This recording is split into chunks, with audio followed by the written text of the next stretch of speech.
শোনো, স্যামজন আমার চলুন দেখি সামনেই আছে। স্যামজন তুমি এর জাস্ট তাকে প্রশ্নের উত্তর এক্সক্লুসিভ দিতে 3 পারে থেকে 4টা কিনা। প্রশ্ন করবা, সে উত্তর দিবে। পারবা না এটা?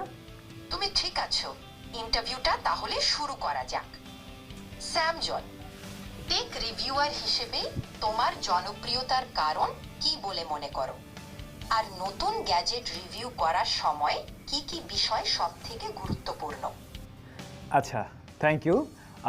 আমার যেটা মনে হয় টেক রিভিউ করার ক্ষেত্রে আমার এই সাকসেসের পেছনে যেটা হলো গিয়ে সহজ বাংলায় আমি সবসময় ট্রাই করেছি যে টেক ভিডিওগুলো নিয়ে আসার জন্য, মানুষকে টেকনোলজির যে কঠিন ব্যাপারটা সহজে বোঝানোর জন্য, এবং আমার যারা অডিয়েন্স রয়েছে তারাও কিন্তু সেই জিনিসটা খুব সহজে গ্রহণ করেছে।